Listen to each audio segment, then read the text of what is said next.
Okay, so thanks for joining me on another episode of Talking Headstones. Today we're at St. Bartholomew's Anglican Church and Cemetery at Prospect, which is in the city of Blacktown in Sydney, New South Wales, Australia. So St. Bartholomew's Anglican Church is a heritage listed former Anglican church and cemetery at Ponds Road, Prospect. It was designed by Henry Robertson and built from 1838 to 1840 by James Atkins. It was added to the New South Wales State Heritage Register on the 2nd of April 1999, and since 1975 the site has been leased to the Council of the City of Blacktown.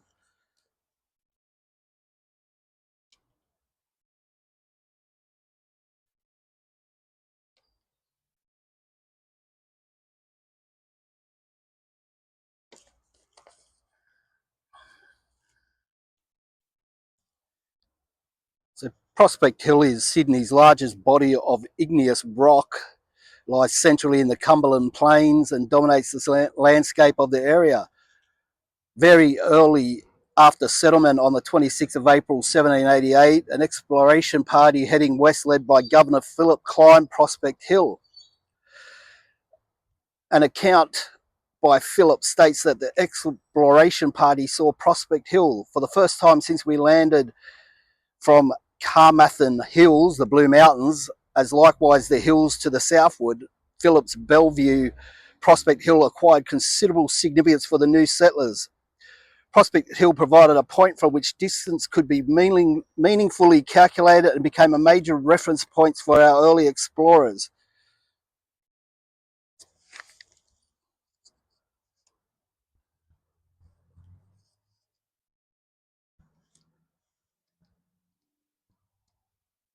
Beautiful view over there of Parramatta. Hopefully the camera picks it up. So there is a few significant or famous or influential people buried here, which we'll have a quick look at. Them being William Lawson, one of the three explorers, along with Blaxland and Wentworth, who crossed the mountains, the Blue Mountains that is, in 1803. Also buried here is his son, Nelson Lawson. He was a politician, followed in the footsteps of his father, and when his father either retired or passed away, he took the seat of the County of Cumberland in the New South Wales Legislative Council. And also buried here is Maria Locke, an Aboriginal Australian landowner in the Durrag area. So we'll have a look at them and we'll go into a bit more detail about those people. So this is William Lawson Esquire's final resting place. We'll read what it says on his tomb.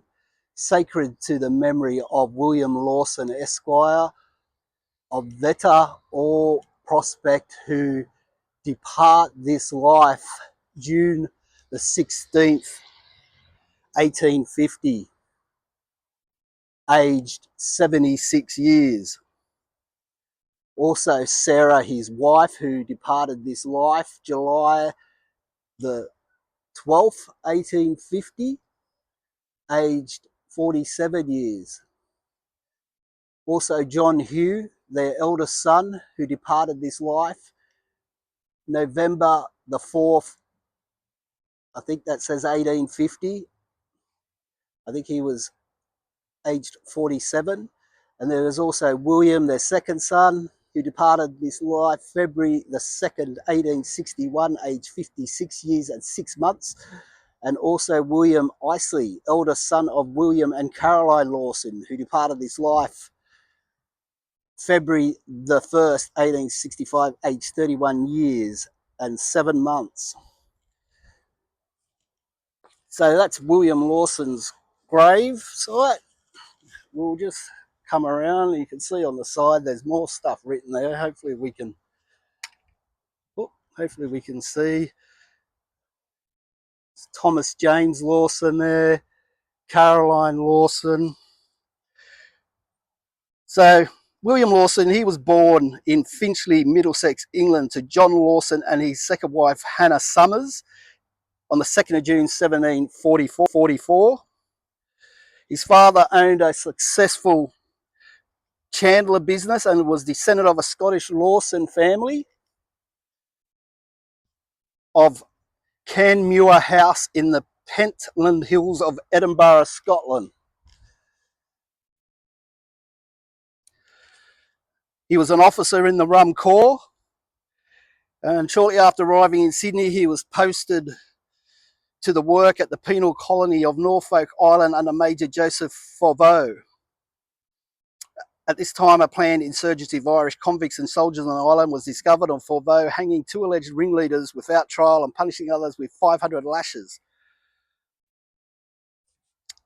In addition to his military duties on Norfolk Island, also acquired land and raised sheep.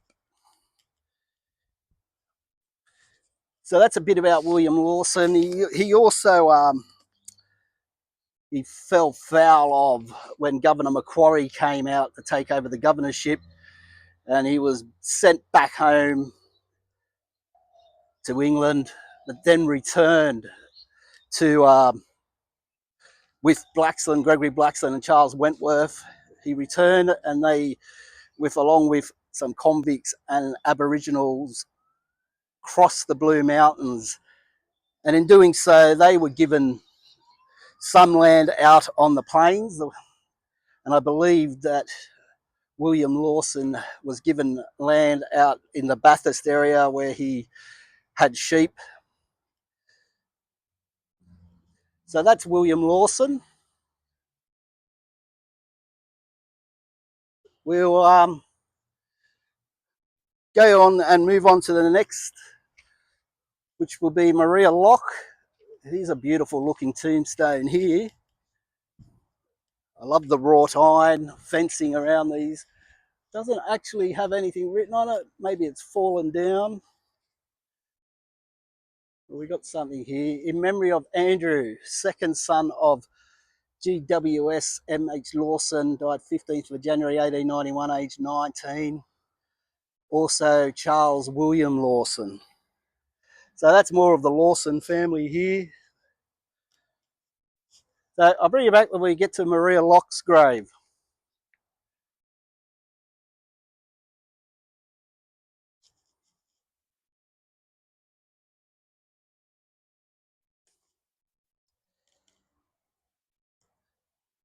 Thanks for coming back. So I've found the headstone or the memorial to Maria Lock. Says Maria, a remarkable Aboriginal woman of the Buru Barongal clan of the Darug Nation, born on country near Richmond in the early 1800s. Maria was granddaughter to Coomberi, daughter of Yarramundi, and sister to Colaby. Maria was the first Aboriginal child to enter the Parramatta Native Institution. Her proficiency and her culture and education secured survival for her land, her 10 children to husband Robert Locke. She went to hold her place in the broader European society and was granted land in Liverpool and land in Blacktown. Maria passed away on the 6th of July 1878 within the grounds and buried within the grounds of St. Bartholomew's Church, Prospect. Her numerous descendants continue to revere her resilient, eventful life. So we'll bring you up a bit closer. That sun's pretty shocking, isn't it? Let's go over this way.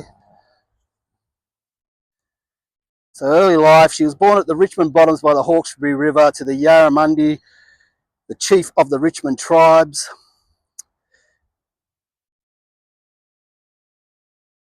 In 1814, Locke was placed at the Native Institute at Parramatta for tuition by William and Elizabeth Shelley. Here she was given the name Maria Cook. The achievement of a black girl aged 14, believed to be Maria Locke, winning first prize in a New South Wales examination ahead of approximately 120 other students, was reported in the Sydney Gazette on the 17th of April 1819. Her teachers reported her to be well ahead of other students with an early grasp on English language and above average educational performance. By the end of 1822, it was thought that Locke was living at the household of Reverend Thomas Hassell and his wife Anne in Parramatta, where she worked as a domestic. The same year, Locke, living with the Hassell family, married Thomas Walker Dickey Coke, a son of Bennelong, who had been in the native institution. Within weeks of their marriage, Coke became ill and died. However, the fact of her employment with the Hassell household and marriage to Dickey are in contention, as information in her later petition for land states that she continued in the native institution school until she was married to Robert Locke. So that's Maria. So I don't know if this is where she's actually buried. According to that, what I was just reading to you, she may be buried here somewhere, but this is just the memorial stone that they put up, probably because they probably never put a headstone up for her. So we'll just have a wander around. We'll see if we can find Nelson Lawson's grave. But first, we'll come around. Like this church, I believe it burnt down in 1975. Let's just... So it was rebuilt in 1991, I think. So I'm just going to put the tripod up to the window, and hopefully you can see inside, because we can't get in today. It's not open. I don't know if those windows are blocked or got blocked. No, they don't seem to. I can see a light in there. So we'll just go down to the second window, the middle window. You can have a look in there.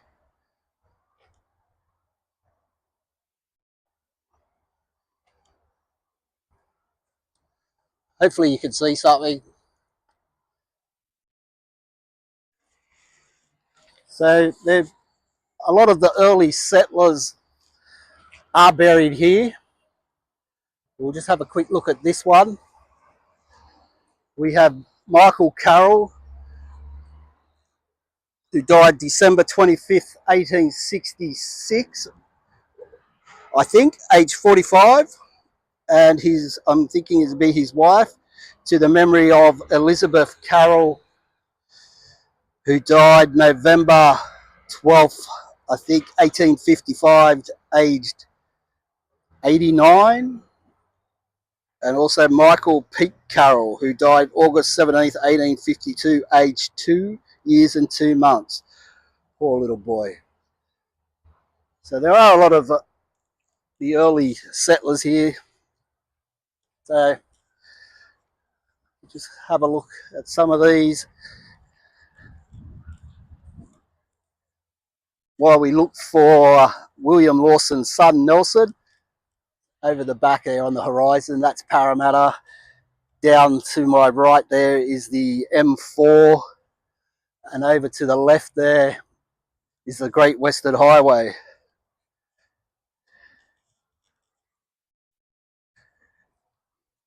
So I'll bring you back when we find Nelson.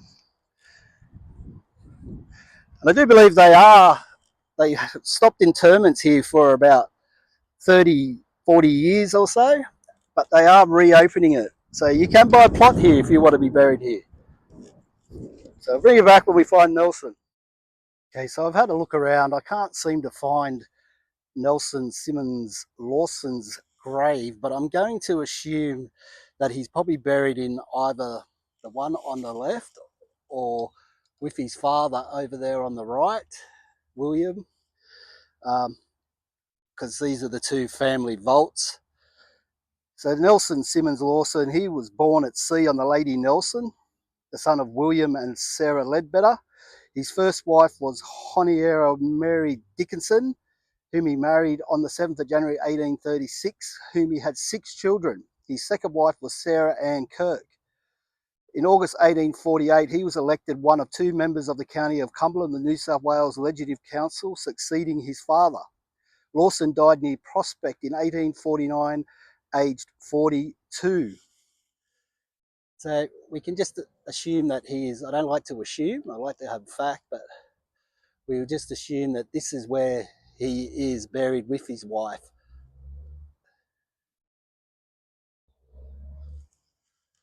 Just get a close up.